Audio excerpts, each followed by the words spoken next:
व्याप्तं येन चराचरम् तत्पदं दर्शितं येन तस्मै श्री गुरुवे नमः। नीलाम्बुजश्याम मलिकोमलाङ्गं सीतासमारोपितवामभागम् पाणो महासायिकी चारुचापम् नमामि रामं रघुवंशनाथम् नमामि रामं रघुवंशनाथम्। प्रेम से बोली श्री सद्गुरुदेव भगवान की, उमापति महादेव की, सियावर रामचंद्र की, पवन सुत हनुमान की, सनातन धर्म की।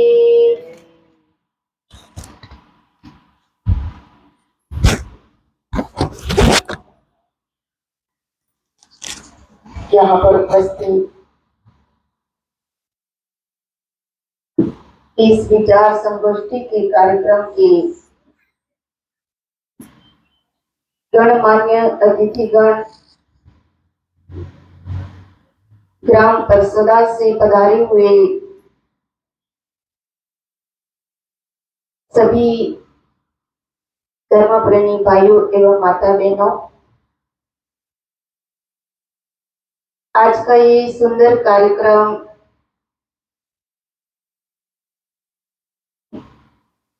इस कार्यक्रम में काफी समय से सभी वक्ताओं ने बहुत ही सुंदर बातें संक्षिप्त रूप में रखी। जो बातें अगर व्यक्ति अपने जीवन में थोड़ी सी भी अगर उतारने की कोशिश करेगा तो व्यक्ति अवश्य अपने जीवन में कोई न कोई परिवर्तन ला सकता है।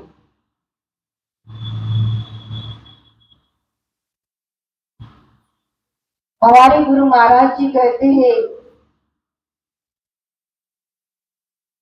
कि अगर हमें संसार को बदलना है तो संसार को बदलने के लिए पेड़ पौधों को बदलने की जरूरत नहीं है, नदी नाले को बदलने की जरूरत नहीं है।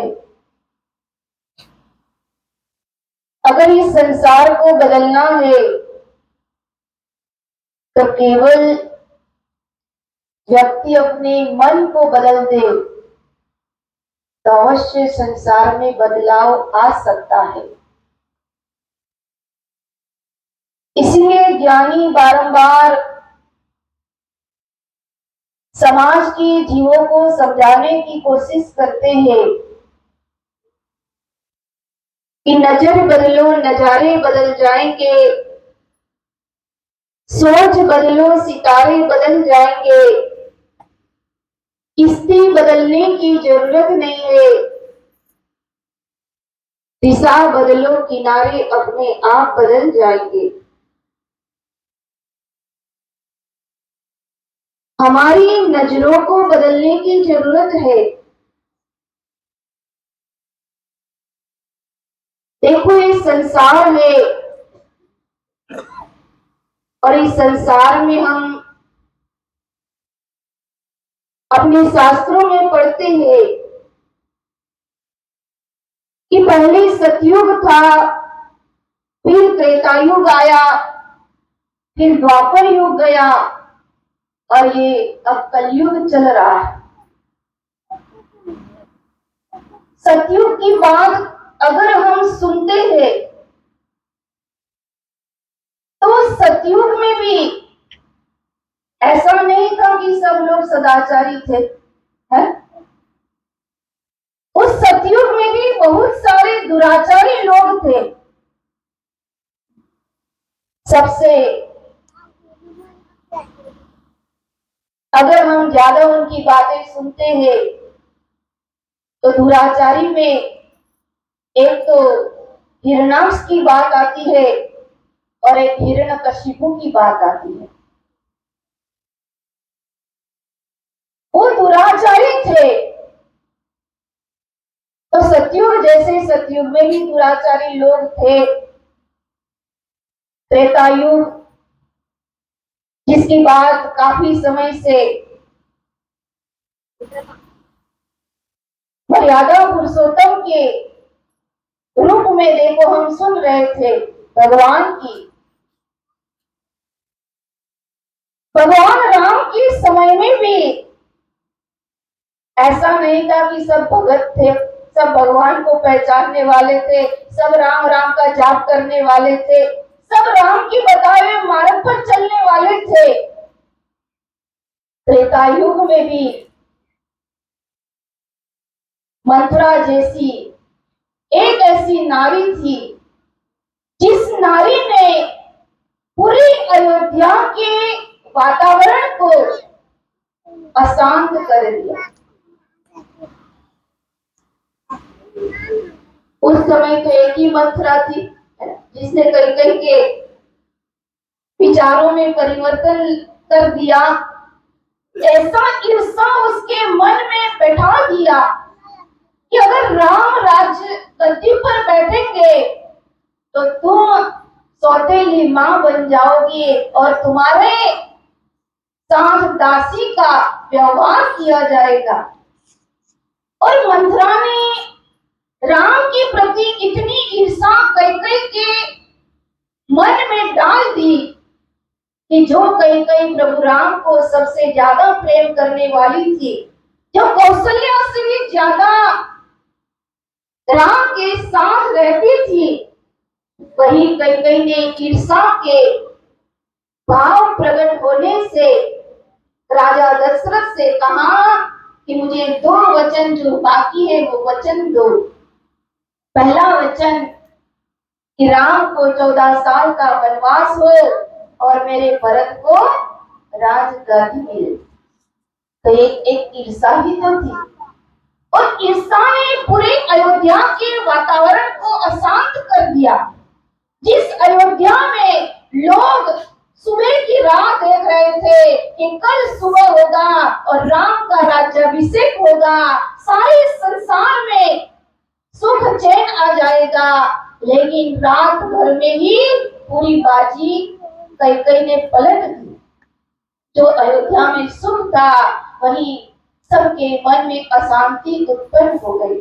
तो एक ईर्षा का ही कारण था। तो अगर हमें अपने गांव को संगठित होकर के आगे बढ़ाना है तो सबसे पहले हमें अपने मन की ईर्षा को खत्म करने की कोशिश करनी चाहिए। और ईर्षा पूरे पेड़ को खत्म जैसे कर सकती है दिमाग, ऐसे ईर्षा भी समाज को खत्म कर सकती है। इसीलिए अगर कोई समाज में आगे बढ़ता है, समाज के लिए कोई अच्छा काम करता है, अपने गांव को अगर वो आगे बढ़ाना चाहता है तो हमें उसका सहयोग देना चाहिए। पर आज समाज की यही दुर्गति है कि समाज ऐसे लोगों को साथ नहीं देता और देखो ईर्षा के बस उसकी टांग खींचने में लगा रहता है। तो देखो जीवन में अगर हमें आगे बढ़ना है तो समाज को संगठित होकर के आगे बढ़ने की कोशिश करनी चाहिए। हमारे गांव से अगर कचरा साफ करना है तो कैसे साफ होगा? जैसे झाड़ू है, झाड़ू जब तक बंधा होता है तब तक माता बहनें उस झाड़ू से अपने घर का कचरा साफ करती है। झाड़ू का काम ही है कचरा साफ करने का। लेकिन वही झाड़ू अगर बिखर जाए उससे सफाई हो सकती नहीं है। ऐसे ही अगर गांव को भी हमें आगे बढ़ाना है तो सबसे पहले एकता की, संगठन की जरूरत होती है। और संगठित होकर अगर कोई व्यक्ति कार्य करता है तो कहाँ एकता में जो बल है वो बल, जैसे एक लकड़ी है, एक लकड़ी को कोई भी तोड़ सकता है, पर उसी लकड़ी की गट्ठर बन जाती है तो कोई उस गट्ठर को तोड़ सकता नहीं है। ये भाई तो एकता जीवन में बहुत ही जरूरी है। संगठित होकर आगे बढ़ना जीवन में बहुत जरूरी है। और दुराचार देखो त्रेता युग में भी था, द्वापर युग में भी दुराचार था। जहाँ पांडव थे तो वहाँ 100 कौरव थे। पांडव तो 5 ही थे पर कौरव कितने थे? 100। पर विजय किसकी हुई? किसकी हुई? पांडवों की, क्योंकि वो सदाचारी थे, धर्म के मार्ग पर चलने वाले थे। भगवान को अपने जीवन में उन्होंने महत्व दिया था, साधु संतों का उन्होंने सम्मान किया था। और सबसे बड़ी बात, जो पांडवों के श्रेष्ठ युधिष्ठिर जी थे उनके जीवन में नम्रता थी। हम सभी जानते हैं कि जब युद्ध शुरुआत होने वाला था सभी लोगों ने अपने अपने शंख बजा दिए थे और युद्ध की शुरुआत होने ही वाली थी। और उस समय युधिष्ठिर जी अपने रथ से नीचे उतर गए। अब सब सोचने लगे कि अब युद्ध की एकदम टाइम हो रहा है। और युधिष्ठिर जी अपने रथ से नीचे उतर गए। जैसे बड़े भैया नीचे उतरे तो उनके और भाई अर्जुन, भीम, सहदेव, नकुल वो भी उनके पीछे पीछे चलने लगे। और युधिष्ठिर जी कहाँ गए? तो शत्रु पक्ष में चले गए। और वहां सबसे श्रेष्ठ जो भीष्म पितामह थे उनके पास गए और उन्होंने देखो आशीर्वाद मांगा, नमन किया, प्रणाम किया। और भीष्म पितामह से कहा, पितामह मैं युद्ध करने की आज्ञा चाहता हूँ, आप मुझे आशीर्वाद दो। और जैसे भीष्म पितामह को नमन किया तो देखो वहां भीष्म पितामह उसको आशीर्वाद देते हैं कि विजयी हो। और उनके ही पक्ष में देखो दुर्योधन भी खड़ा था। और जैसे ही भीष्म पितामह ने आशीर्वाद दिया युधिष्ठिर जी को तो तुरंत ही वहां दुर्योधन कहता है कि आप तो हमारे पक्ष में खड़े हो और विजय श्री का आशीर्वाद आपने युधिष्ठिर जी को क्यों दिया, युधिष्ठिर जी को क्यों दिया? तो भीष्म पितामह कहते हैं कि दुर्योधन अगर इस समय अगर तू मुझे प्रणाम करता, मुझसे आज्ञा मांगता तो ये विजय श्री का आशीर्वाद मुझे देता और इस युद्ध में तेरी विजय होती। पर तेरे जीवन में नम्रता नहीं है, तू किसी को झुकना चाहता नहीं है। कहाँ झुकती वही है जिसमें जान होती है, अकड़े रहना मुर्दों की पहचान। आज परिवार में प्रेम क्यों नहीं है? क्योंकि व्यक्ति झुकना नहीं चाहता। पढ़े लिखे लोग हैं, कहते आई एम समथिंग, मैं तो बहुत सारा पढ़ाई की है, मैं अपने माता पिता को नमन करूंगा। नहीं, काफी बच्चे तो कह भी देते कि हम तो इतने पढ़े लिखे हैं और आपने हमारे लिए क्या किया, माता पिता को कहते। और काफी लोग तो ये भी कहते हैं कि आपने अभी तक जितना किया है आप बताओ खर्चा कितना हुआ, हम आपको खर्चा दे देंगे। आप एक बार उस पद पर पहुंचकर देखना कि उस पद की कीमत कितनी चुकानी पड़ती है। माता जो बच्चे को बड़ा करती है, कहते कि वो माता एक बच्चा सोता है तो उसको सूखे में सुलाती है और खुद माँ गीले में सोती है। इस बच्चे को बड़ा माता पिता ने किया, चलना माता पिता ने सिखाया। और उस माता पिता को अगर आज की युवा पीढ़ी कहे कि आपने हमारे लिए क्या किया तो ये शर्म की बात है। माता पिता सबसे श्रेष्ठ हमारे गुरु है और उससे हमें शिक्षा प्राप्त करनी चाहिए। और जीवन में अगर व्यक्ति वडिलों का सम्मान करता है तो उसकी आत्मा का जो आशीर्वाद है वही आशीर्वाद आपके जीवन में ऐसी ढाल बन जाएगा कि कोई शत्रु आपके जीवन में बाल बाका आपका कर सकेगा नहीं। ये बात आप ध्यान रखना। तो माता पिता का सम्मान बहुत ही जरूरी है और जीवन के अंदर सदाचार जरूरी है। अगर सदाचार नहीं हमारे जीवन में, संत कहते कि simple living and high thinking, जीवन सिंपल होना चाहिए। पर आज बात उल्टी है ना, थिंकिंग नीची है और जीवन। हम लोग नागपुर में थे, हमारे ही प्रेमिका ही लड़का था, अब संगत ऐसी हो गई थी जिस संगत के कारण जब वो 16-17 साल का हुआ तो उसने अपने पिता से कहा कि मुझे बाइक ले दो। अब उस समय उसके पिता की कोई आर्थिक परिस्थिति ठीक नहीं होगी तो पिता ने ऐसे अपने बालक से कहा, बेटा इस महीने ये खरीदी नहीं कर सकता, मैं तुझे बाइक नहीं दे सकता, अगले महीने अवश्य तेरी इच्छा है बाइक की तो मैं तेरी इच्छा पूरी करूंगा। पर देखो वो बालक के अंदर इतना धैर्य नहीं था।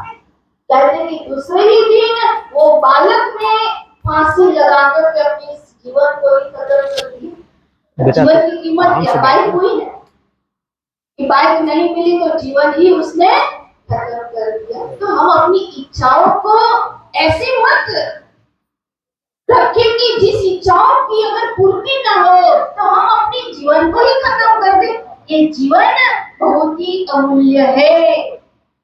When is crown of creation, मानव सृष्टि का सरताज है। इतना सुंदर हमें जीवन मिला है, छोटी छोटी अपनी इच्छा पूर्तियों के लिए, छोटी छोटी अपनी आकांक्षाओं के लिए अगर हम अपने जीवन में डिप्रेशन में आ जाए। आगे नशा मुक्ति की बात कही, आज व्यक्ति नशा करता है, काफी लोग कहते हैं कि गम भुलाने के लिए नशा करते। अब तुम्हें गम किस बात का, ये तो पहले सोचो है?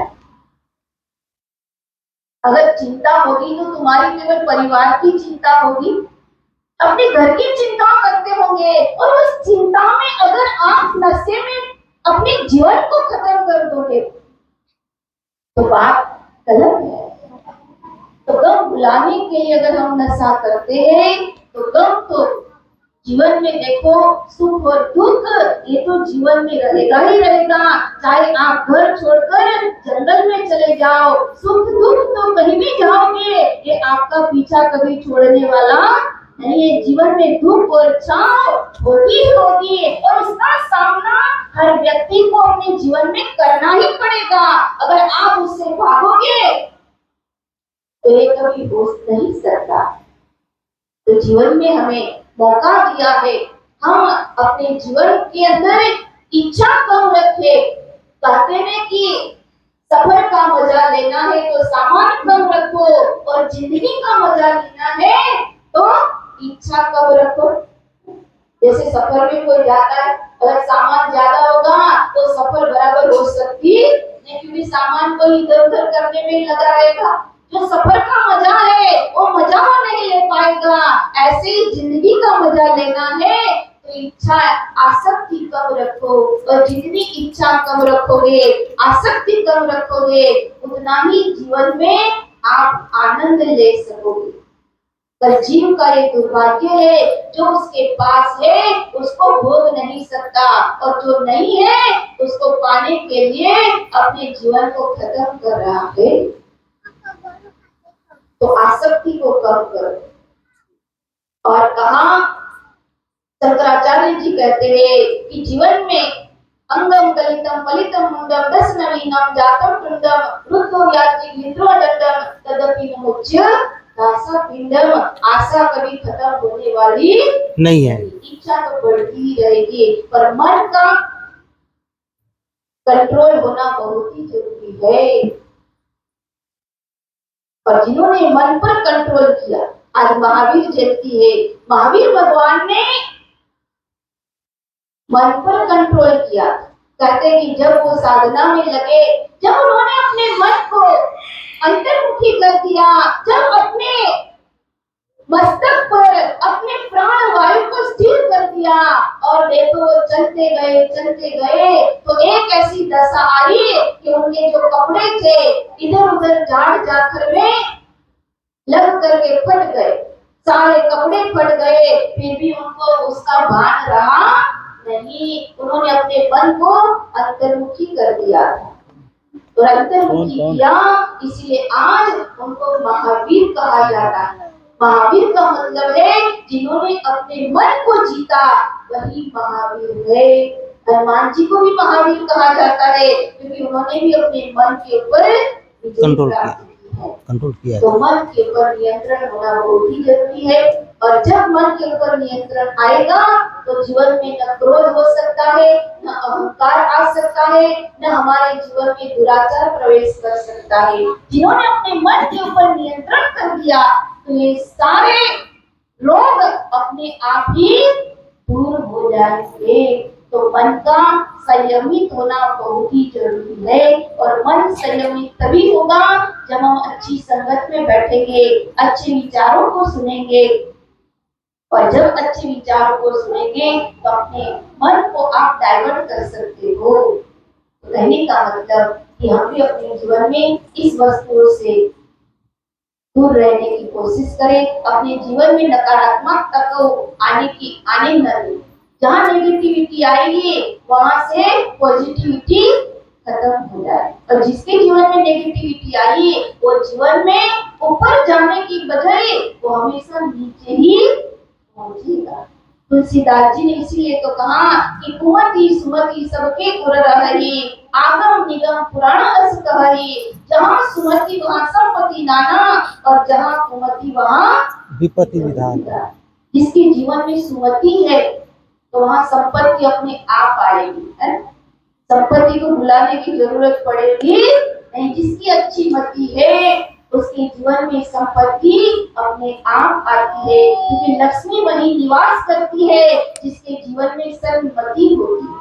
जो दूसरों के दुखों में सहभागी होता है, जो जीवन में सदाचारी होता है, उसके जीवन में लक्ष्मी अपने आप ही प्रवेश कर जाती है।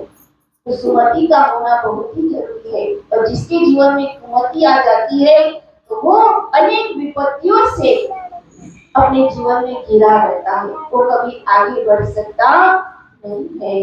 इसलिए हमेशा सुमति को ही प्रवेश कराओ अपने मन के अंदर और सुमति जितनी बढ़ेगी, सकारात्मकता जितनी बढ़ेगी उतना ही आपका जीवन उच्च ऊंचाई की ओर आगे बढ़ सकता है। तो हम साधु संतों तो यही एक जीवन से अपेक्षा रखेंगे कि आप अपने जीवन में मोह के इस विषम वातावरण से ऊपर उठ करके ऐसे मार्ग पर चलने की कोशिश करो जिस मार्ग पर हमारे भक्त, हमारे संत, हमारे महान पुरुष चले, चाहे वो राम हुए, चाहे वो कृष्ण थे, चाहे महावीर स्वामी थे, चाहे भगवान बुद्ध थे, चाहे देखो तुकाराम जी थे, एकनाथ महाराज थे, जिन्होंने अपने जीवन में धर्म के मार्ग को अपने जीवन में स्थान दिया और जिन्होंने अध्यात्म मार्ग को स्थान दिया उसके जीवन में शांति अपने आप आती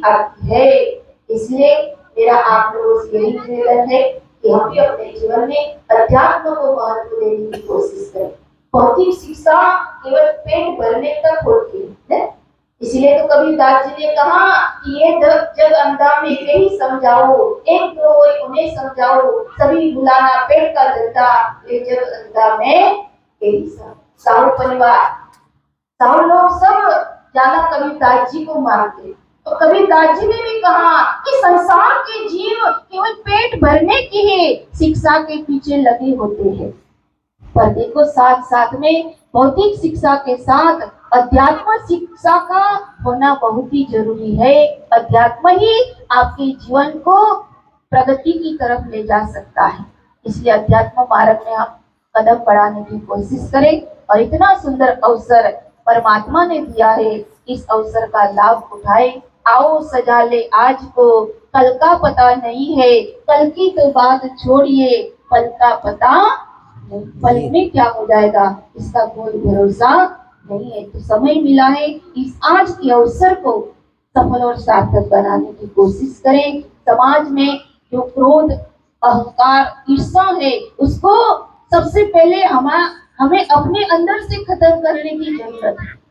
जब हमारे अंदर से खत्म हो जाएगा तो हम आगे दूसरों के अंदर से भी उस बुराइयों को दूर करने की कोशिश कर सकते हैं। तो सबसे पहले हम अपने आप से उसकी शुरुआत करने की कोशिश करेंगे और आगे बढ़ेंगे। साधु संत तो एक जीव को हमेशा धर्म के मार्ग पर चलने की प्रेरणा देते हैं और यही कहते हैं कि सत्यमेव जयते, हमेशा सत्य के मार्ग पर जो चलता है उसी की विजय होती है। तो सत्य के मार्ग पर चले।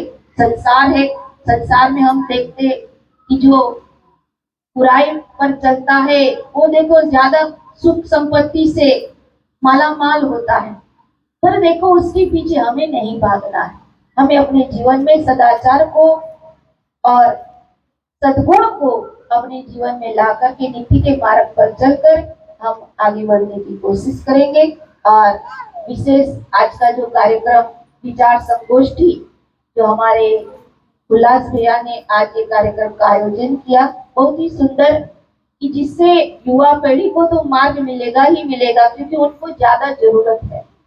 क्योंकि युवा पीढ़ी ही आज का युवा कल का नागरिक बनता है, तो उनको ये बातों की ज्यादा जरूरत है। ये प्रेरणा स्रोत बातें जो आगे वक्ताओं ने बहुत सुंदर ढंग से उनको समझाने की कोशिश की, तो सबसे निवेदन है कि उस बातों को अपने जीवन में अमल में लाए और मानव जीवन को आगे बढ़ाने की कोशिश करें। जय हिंद, जय भारत। बोलिए सद्गुरुदेव महाराज की।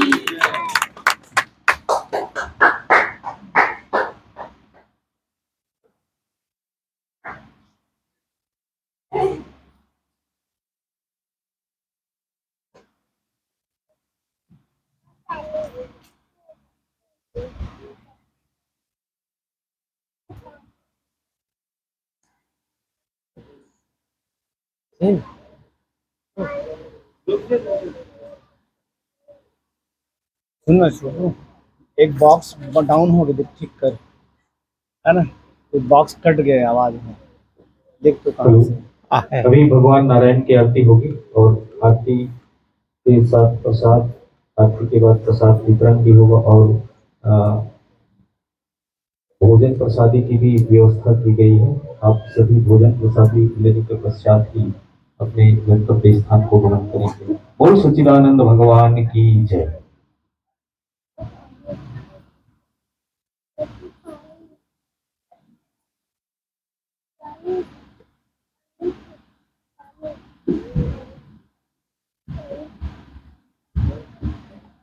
अब आरती होगी, बाद में सभी लोगों के लिए भोजन की व्यवस्था है, सभी लोग अवश्य भोजन प्रसाद लेके जाएंगे।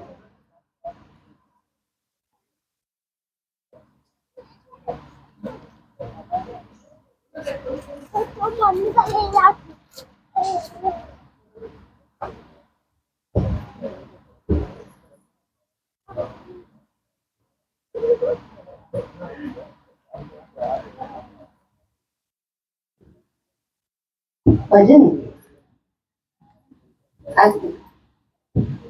और सच्चिदानंद भगवान की जय। ओम जय जगदीश। सभी खड़े हो जाएंगे अपने स्थान पर। ओम जय जगदीश हरे, स्वामी जय जगदीश हरे, जनों के संकट दास, जनों के संकट क्षण में दूर करे।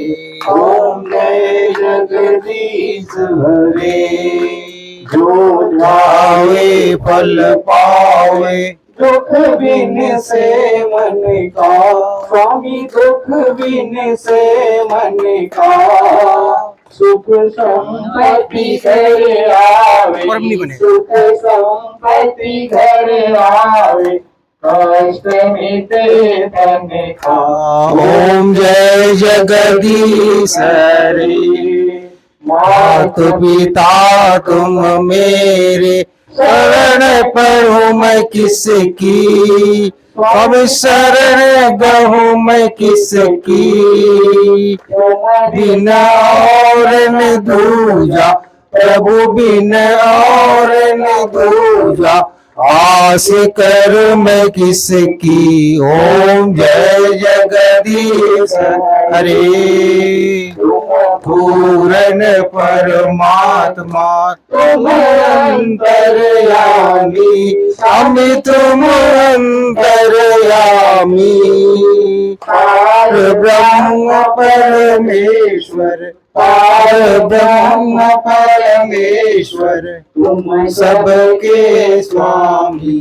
ओम जय जगदीश हरे, तुम करुणा के सागर, तुम पालन करता, स्वामी तुम पालन करता, मूरख फल कामी, मैं मूर्ख तुम स्वामी, कृपा करो भगता। ओम जय जगदीश हरे, तुम हो एक गोचर सबके प्राणपति, स्वामी सबके प्राणपति, किस विधि मिला